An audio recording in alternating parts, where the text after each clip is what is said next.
Welcome to Histology. Fear is not a choice. It is the price of belief. But what happens when fear is not enough?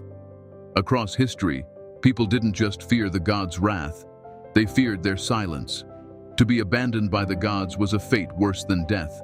Without their favor, the rains did not come. The crops failed. The enemy armies invaded.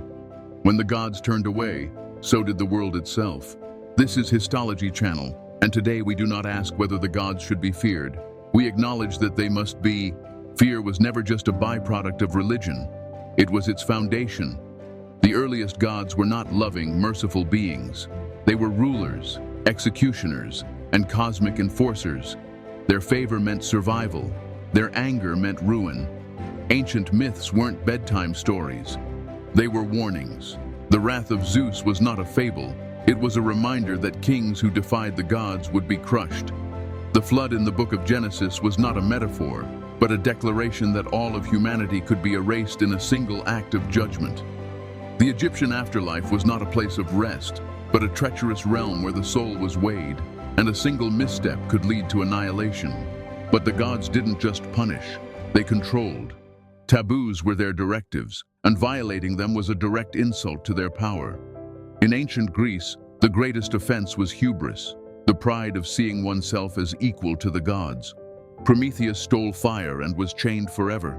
Niobe insulted the goddess Leto and watched her children slaughtered. Overstepping one's place was to invite destruction. In Polynesian cultures, kapu laws dictated every aspect of life. Certain foods, places, and even shadows were forbidden. To violate a kapu was to risk a famine, plague, or war. These laws were enforced not just by rulers, but by the gods themselves. If disaster struck, it was because someone had broken the sacred order. Mesopotamian kings ruled by sacred right, enforcing brutal justice in the name of the gods. Punishments were absolute, an eye for an eye, a life for a life, not because of human law, but because balance demanded it. Even in Norse belief, where warriors embraced death, oaths were sacred. To break an oath was not just dishonorable, it was an offense against Odin himself, one that could lead to an afterlife of suffering. Loki, the trickster, was bound beneath the earth, his punishment a warning that even the cleverest could not escape wrath. To the ancients, fear was not weakness, it was the only rational response to a world ruled by gods who did not tolerate defiance. Fear was control, and control meant survival. But fear alone wasn't enough. It had to be managed, manipulated, and fed. Priests did not just interpret the will of the gods, they dictated how the fear was expressed, through ritual and sacrifice. People believed they could buy favor from forces beyond their control. The Aztecs offered human hearts to the sun, believing that without it, the world would end. In ancient China, elaborate ancestor rites were performed to avoid ghostly retribution, reinforcing the idea that neglecting the dead could bring disaster upon the living. Ritual was more than tradition, it was psychological conditioning. Fear was transformed into action, given form through offerings, prayers, and ceremonies. The faithful did not just fear punishment, they feared what would happen if they failed to perform rituals exactly as prescribed. In ancient Rome, augurs interpreted the flights of birds, determining whether the gods approved of a course of action. The belief that the gods communicated through signs and demanded precise rituals gave priests immense power over rulers and the people alike. But in reality, the gods have no guarantees. The rains still failed, the plagues still came, the sacrifices continued, yet disasters struck without mercy. When rituals failed, the fear deepened. Had the offering been insufficient? Had a hidden transgression angered the gods? Had the priests deceived them? Or worse, were the gods themselves deceptive? This led to an even darker fear, not just of punishment, but of uncertainty. If the gods could not be trusted, then fear itself became a weapon, wielded by those who claimed to speak for them. Perhaps worse than wrath is indifference. A god that punishes at least acknowledges you. But what of the gods that do not? What of the forces that exist beyond judgment, beyond morality, beyond the very idea of caring? For most of history, the gods were believed to shape the world, dictate fortune and fate. But what if the world was not shaped at all? What if forces that ruled existence had no will, no purpose, no interest in the prayers of mortals? This was a terror far greater than punishment, the realization that there is no divine order, that the universe itself is indifferent. Ancient civilizations looked upon the forces of nature and saw gods, yet even their worship betrayed an underlying fear. The storms, the plagues, the floods, the earthquakes, were these truly acts of judgment or simply the blind movements of an uncaring cosmos? It is no coincidence that many of the oldest gods were not kings or warriors, but faceless, formless things, storms, rivers, the sky itself. To call them gods was to impose meaning upon them, to make them something that could be reasoned with. But the fear always remained. What if they could not be reasoned with? What if they did not listen? This fear shaped some of the oldest myths. In Egypt, Apophis was not a god of justice nor a ruler of the underworld. He was simply the darkness that sought to swallow the sun. Every night he rose from the depths of the underworld to consume the light, and every night the gods fought to drive him back. There was no defeating him, no bargaining with him. He had no temple, no priests, no worshippers. He was chaos given form, an eternal threat that could never be reasoned with, only delayed. And that fear has never left us. The gods of the modern age may not sit atop thrones of gold, but they remain in our stories. Lovecraftian horrors, rogue artificial intelligences, unknowable beings that drift through the cosmos. These are not gods that punish, because to punish is to acknowledge. They are gods that do nothing, and in that silence, we see the abyss. No matter how many prayers are whispered, no matter how many sacrifices are made, the gods will never listen. As humanity moved from polytheism to monotheism, divine fear did not fade. It changed. A pantheon was unpredictable, but at least it was divided. One god could be angered, but another could grant favor. A cruel god could be balanced by a merciful one, but with the rise of monotheism, that balance was gone. There was only one God, and his will was absolute. This God did not rule alongside others. He had no rivals, no equals, no opposition. There was no refuge, no second God to seek protection from. He was everywhere, always watching. He did not need temples to see you. He did not need priests to hear you, did not need statues to hold his presence. His eyes were in your thoughts. His judgment already passed before you even spoke your sins. Polytheistic faiths had their own ideas of judgment, of underworlds and paradise. In ancient Egypt, the Book of the Dead describes how the heart of the deceased was weighed against a feather of Mayat. If it was too heavy with sin, it was devoured by Amit, and the soul was annihilated. But if it passed, the soul could live forever in the field of reeds. In Greek mythology, Hesiod's works describe Tartarus, where the wicked were punished, but also Elysium, where heroes and the righteous could dwell in peace. These were destinations, places one could reach. They had rulers, judges, and even paths to escape or atone. Even in the darkest underworlds, there were shades of mercy, a hierarchy, a structure that could be understood. But an omnipotent God did not rule over an underworld. He ruled over eternity itself. The God of Abrahamic monotheism was not a cosmic administrator weighing deeds like Osiris or Minos. He was judge, jury, and executioner in one, with no room for bargains, no chance of escape. Daniel 12:2 speaks of a resurrection to everlasting life, or everlasting contempt, and in Matthew 25:46, Jesus describes a final separation, eternal life, or eternal punishment. The gods of the past could be fled from. A trickster might outwit them, a hero might challenge them, a priest might appease them.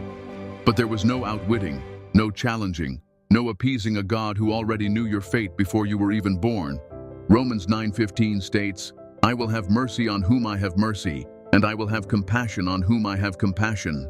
No sacrifice could change his mind. No ritual could manipulate his favor. His mortality was unknowable, his will beyond question.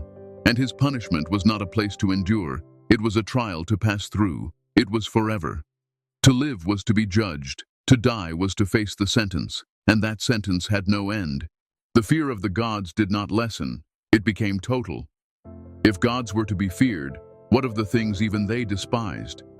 Many religions introduce demonic figures, not just as villains, but as necessary reinforcements of fear. The gods may punish, but demons corrupt. The gods demand obedience, but demons offer temptation. The gods may bring suffering, but demons bring something far worse: despair. The fear of gods was never just about their power. It was about protection. The gods ruled through punishment, but they also held back the horrors that lurked beyond the edges of order. To stray from them was not just defiance, it was to remove the last barrier between oneself and something far worse. Christianity has Satan not merely as an adversary, but as a cautionary tale. His rebellion was not just a challenge to God, it was a warning to all who would question authority. To disobey was not only to invite punishment, but to risk eternal separation, to fall beyond the reach of salvation. In Zoroastrianism, Angamainu opposes Ahura Mazda, not as a rival deity, but as a force of unmaking, a being whose very essence is deception and destruction. Even in polytheistic traditions, demons existed as forces of chaos that justified submission to the gods. In Hinduism, the Asuras wage war against the Devas, a battle that was never truly won, only delayed. Rakshasas, night-stalking beings, thrived in the darkness, preying on those who strayed too far from righteousness. In Japanese mythology, Oni are monstrous spirits, often depicted as malevolent ogres or demons that punish the wicked. While some stories describe them as former humans transformed by their own sins, others present them as entities of pure chaos, existing beyond human morality. The gods were not just feared for their own wrath, they were feared because without them, there was nothing standing between humanity and the abyss. This fear was not just about punishment, it was about survival. The gods were cruel, but cruelty was preferable to chaos. Their justice was harsh, but it was better than nothing at all. They held the order of the world together, and to turn from them was to risk tearing it apart. Because if you do not fear the gods, something far worse may come instead. Religion did not just govern laws, it shaped morality itself. The idea of punishment from the gods was not limited to the physical world, it reached into the mind, shaping thoughts, emotions, and instincts. Sins had consequences, not just in life, but beyond it. Guilt and shame became internalized fear, so deeply ingrained that even in the absence of punishment, people policed themselves. This fear was not just about avoiding suffering, it was about control. Those who obeyed were promised rewards. Those who disobeyed were cast out, condemned, or left to suffer in this life or the next. But what is obedience if there is no choice? What is virtue if it is driven by terror? Many ancient laws reinforced this control. In medieval Christianity, the fear of hell shaped every aspect of life. The concept of original sin meant that no one was truly good on their own. Confession, penance, and devotion were not just about moral improvement, they were acts of self-preservation. Fear ensured that even those who never committed a crime still sought redemption. Beyond the Abrahamic world, religious fear shaped behavior just as deeply. In ancient China, Confucian ideals merged with religious thought, emphasizing strict obedience to authority and ritual purity. To disobey one's elders was not just dishonorable, it was a disruption of the cosmic balance. In Hinduism, the doctrine of karma ensured that mortal behavior was not just encouraged, but enforced across lifetimes. Every action carried unseen consequences, creating an ever-present fear that one's own past would dictate their suffering. Fear did not create morality, but it dictated its terms. A person might avoid stealing because they believe it is wrong. They might also avoid it because they fear punishment. But when morality is defined by the gods, when right and wrong are dictated rather than understood, where does that leave free will? Did the gods shape morality, or did they simply create obedience? Fear shaped societies, but it also created contradictions. The most pious were often the most afraid. The most devoted lived in a state of constant scrutiny, not just from their gods, but from their own thoughts. Was every action worthy? Was every word acceptable? Could they ever truly be good enough? What happens when morality is no longer an internal compass, but an external command? And if morality is driven by fear, does it have meaning? Or is it simply the price of survival? We like to believe we have moved past ancient fear, that we are no longer afraid of lightning strikes from Zeus or the anger of the gods, but fear of higher powers never left. It only changed. Today, religious institutions still use fear, not of a vengeful storm god, but of eternal suffering. Hellfire sermons paint visions of endless torment. Preachers warn that questioning belief itself invites catastrophe. Even in societies that have distanced themselves from organized religion, the remnants remain. Guilt, shame, and the fear of condemnation are woven into culture, passed down through generations. The idea that suffering is deserved, that misfortune is punishment, still lingers in the collective mind. Cults operate on the same foundation that once made gods feared. They isolate, they control, and they create forbidden knowledge that must not be questioned. Leaders present themselves as chosen figures, their world beyond challenge. Doubt is punished, obedience is rewarded. The faithful are kept in line not by choice, but by fear of what awaits those who leave. These methods are not relics of history. They are still used today. Even outside of religion, fear remains a tool of control. Political leaders invoke acts of God to explain disasters, turning human suffering into something inevitable. Insurance companies use the term to absolve themselves of responsibility. Entire nations are told that their hardships are the result of moral failure, not misfortune. In modern narratives, punishment no longer comes from God striking down the wicked, but from an unseen judgment operating in the background. Fear of higher powers has never disappeared. It has simply evolved, adapting to new names, new institutions, new ways of ensuring obedience. The gods still demand fear, and humanity still gives it to them. The gods are not distant rulers sitting upon golden thrones. They are here. They are the floods that swallow kingdoms, the fires that turn cities to ash, the sickness that festers in the blood of the innocent. They are the shifting earth, the endless void, the whisper in the dark that promises nothing but oblivion. They do not ask for devotion. They do not need our prayers. They do not bargain. They do not plead. They do not wait. We do not fear them out of ignorance. We fear them because we are weak. We fear them because they are inevitable. But no matter how much we build, no matter how far we run, they will always be there, watching, waiting, reminding us that we are nothing in their path. And that is why we fear them, because we must